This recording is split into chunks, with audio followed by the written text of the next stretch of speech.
Their sex drive is different than mine. What should I do about it? We're going to dive into this conversation. Suppose your partner has a significant different sex drive than you. Well, oftentimes these types of situations might cause a lot of shame, a lot of fear, particularly around the conversation you might have discussing this difference in sex drive. And the most important thing to do is to have open and honest communication about your needs and your feelings without judgment. Let me repeat that, without judgment, to understand the reasons behind the discrepancy and work together to find solutions that satisfy both of you. This may include exploring alternate forms of intimacy, setting realistic expectations, considering couples therapy if the issue is causing significant conflict in your relationship. And in a moment, I will share how to approach this conversation going forward. Now, I want to read to you something I posted in my community page that I think you might find valuable for this conversation. And something occurred to me a few weeks ago that I'd like to share my thoughts. Nearly the majority of divorces cite a lack of sex and emotional intimacy in their marriage. And given that 75% of singles in the dating marketplace who are over 45 years old are divorced, I think it's kind of important to recognize that sex and emotional intimacy is the primary reason why relationships fail. Let me reframe that. And whether it's marriage or a significant relationship. As a midlife dating coach, I'm often asked, what's the problem with dating in midlife? And I believe one huge issue is a lack of proper sex education, particularly understanding our own bodies, our desires, our lovemaking skills, and a fundamental weakness in emotional IQ and an adequate understanding of one's emotions, our ability to address our fears and insecurities. So when you take these two weaknesses combined, it creates poor relationship skills. Let me repeat that. It creates poor relationship skills. And I think it's radically important to address these in the dating marketplace. So if you find yourself single right now and you're desirous of a relationship, then I think it's hugely important to develop the emotional IQ and also the sexual IQ. I'm putting that out there, the sexual IQ that can create a healthy, happy relationship with another person. You know, in 2020, there was a study on couples strategies for dealing with the differences in relationship or sexual desires. And what was interesting is masturbation was the most common strategy reported by participants to solve the problem. Other alternatives included penetrative sex, oral sex, manual stimulation, and using sex toys with each other. You know what's interesting to me? Nobody really talks about this in the dating realm. Sex is oftentimes a taboo conversation. It's a conversation of shame. It's a conversation of fear. And very few people actually have these kind of conversations before they're physically intimate. And then what happens is, because you've been silent, because you've had, please forgive me, duct tape over your mouth, whether it's you or the man, oftentimes the emotional effects of these differences start getting buried deep and deep and deep. And then it's harder to talk about it. As I said before, shame and fear. Plus, there's also a taboo talking about sex. I know many people feel that it's inappropriate to talk about sex. But given that sex is our birthright, sex is a beautiful thing we experience with another human being, why are we so, and I say we, I'm saying the collective we, why are human beings so fearful about having these deeper conversations? You know, whether it's she has the higher sex drive or he has the higher sex drive. Oftentimes, couples will find that one person has a higher sex drive. You know what's interesting at midlife? It's actually the women who seem to have the higher sex drive than men, mainly because we men experience erectile dysfunction. And because of it, it is such a shameful experience. And we fear not being able to satisfy our partner. I'm going to repeat that. That's a very shameful experience to feel as though that we might not be able to satisfy our partner. And ladies I recognize that you have your own body image fears around being naked with someone. I mean, these are the kind of natural things that happen. And yes, we are all so afraid to talk about it. We're so ashamed to talk about it. And I'm going to offer a way to have a conversation in a moment that might make it a little bit easier the next time you find yourself in a circumstance where sex is an important conversation. Some people ask, when should you talk about sex? Well, I think you should talk about physical intimacy and your desires of what you like well before you're physically intimate with someone. For example, I'll share something publicly with you all. I'm a demisexual. I'm going to own that. What that means is I need an emotional connection. I need a heart on to go with my heart on. I'm a demisexual. I need that emotional connection. You know, it's interesting. As men age, their testosterone levels drop and their estrogen levels begin to increase. Now, some people are on hormone replacement or therapy and such. But I can tell you, as I've gotten older, I need an emotional connection. My days of those younger days where it's just about getting off doesn't seem to matter. And I've noticed a lot of men feel the same way. And what's interesting, as I said before, there can be plenty of women that have the higher sex drive. And so it's important to have these conversations about our bodies, how our bodies operate, and what our sexual preferences are. Listen, some people have some wild thoughts. Maybe they're border on BDSM, but maybe it borders on kink. Maybe they have certain fetishes. I know some people like their toes sucked. That's a fetish, if you will. Fetishes are actually body sensations, or kinks are more like orientation, whether a man is more dominant in the bedroom, whether a woman is more submissive in bedroom. Maybe they switch off.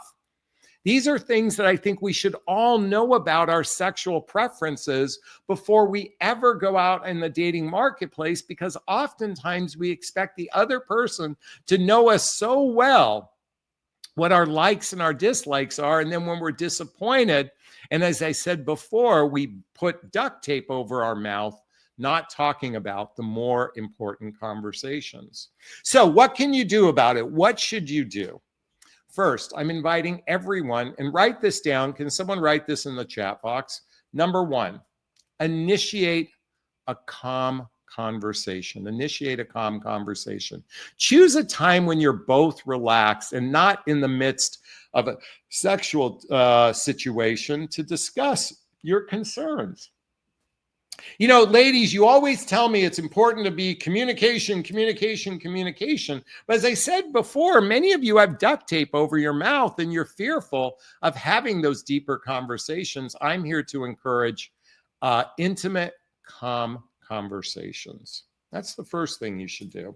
Now, I know that seems rather simple and obvious, but the fear and shame around having this conversation, because the fear and shame is the minute you open up this conversation, it's this fear that it will open up Pandora's box where a person might end the relationship. And let me just tell you, if you've ever read my book, What the Heck is Self-Love Anyway? Chapter 1 says, speak your truth, do it with kindness. And chapter 9 says, if it's sincere and from the heart, you can't say the wrong thing to the right person.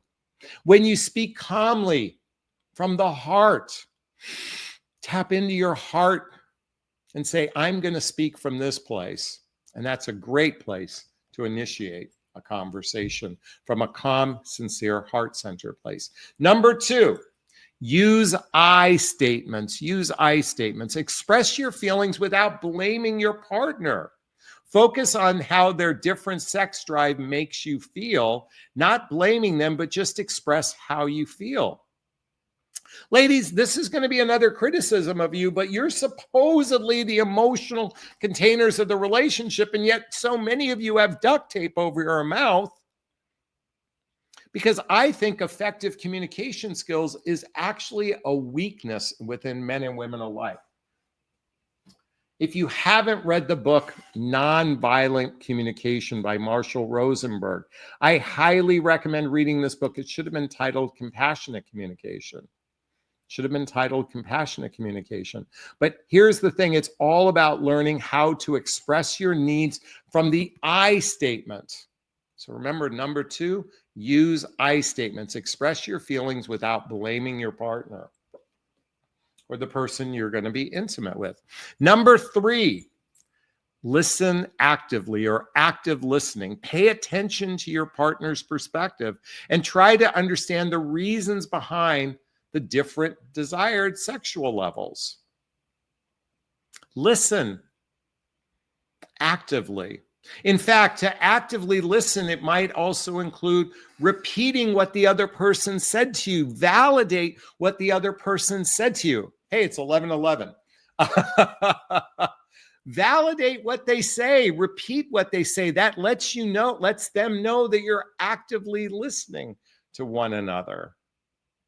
Active listening. Okay, number 4, explore potential causes.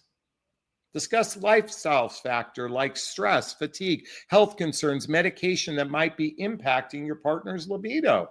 Let's face it, as we age, for those of us in midlife, this is a real factor. Whether you're a man or woman, our bodies just don't operate the way we did when we were in our 20s and 30s. So it's important to find out what to explore what could be causing the libido. Now, when I say libido difference, again, this isn't a couple who started with a high libido and one person dropped in the different. This is for those couples where the sex drive is radically different, where one has a higher sex drive than the other. But explore what could be causing it. Oftentimes, stress, fatigue, health concerns are the major reasons behind sex differences. And again, exploring potential causes helps to further a more healthy conversation. Because ladies, you've said to me repeatedly, communication is most important.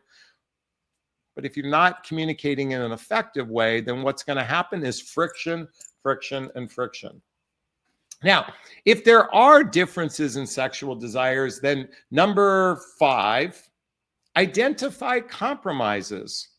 Find ways to meet each other halfway, such as scheduling delicate intimacy time with one another or exploring non-sexual forms of closeness. This requires being a little bit more outside of the box than being disappointed. Believe me, there are sex therapists, and I'm going to talk about that next, because number 6 is counseling, consider professional help. But compromises first is to recognize that where can you guys meet each other in the middle, for one. And as I said, next is consider professional help. Sometimes communication alone isn't enough. There are actual professionals that help guide couples in this area. I think it's time to let go of the shame and the fear around talking about sex and actually have deeper conversations with your partner from the very beginning. Because let's face it, the minute you begin a relationship with someone, that oftentimes the sex is the primary aspect of the relationship, but it's going to shift. Having these conversations will make a big difference. And it's not like you get a pass to say, oh, I have a headache, I don't want to do it. It's about having, and not to suggest that isn't a valid reason, but you know what? If your desire for your partner shifts, then it's important to talk about that, because sex is a critically important part of a relationship, at least a romantic relationship, because otherwise you can just have a roommate. Otherwise you can just have a companion. Part of the whole point of a romantic relationship is the penis is going inside the vagina for those heterosexual couples. And since I don't talk about alternate relationships. And so maybe seeking a counselor could help. Now, number 7, it's normal to have different libidos. Not everyone has the same sexual desire. This is a common issue within relationships. And I think it's important to normalize that it's absolutely okay that you have different sexual desires. As I said before, some people like things kinky, some people have fetishes. I guess the question is your relationship worth investing in another? Is your relationship worth investing with one another? And we have 2 more to go. Number 8, empathy is key. Try to understand your partner's perspective. If you can't come from a place of empathy, if you come from a place of judgment, blame, criticism, contempt, that's not going to be healthy for the relationship all the way around. So empathy is key. And by the way, this is both people being empathetic, not just one-sided. And last but not least, number 9 is be realistic about your expectations. Don't expect your partner to suddenly, all of a sudden, match your desired level. Work together to find a balance that works for both of you. Work together to find a balance that works for both of you. These aren't easy conversations. I tried to give you a simple format. You can come back and jot notes and write this down. But the most important message I want to convey to everyone is it's time to speak from your heart about one of the most important subjects around a romantic relationship, and that is sex. Sex. Sex is one of the most important facets. Even though we do it so little in a relationship as a percentage of time, it has probably the greatest amount of meaning.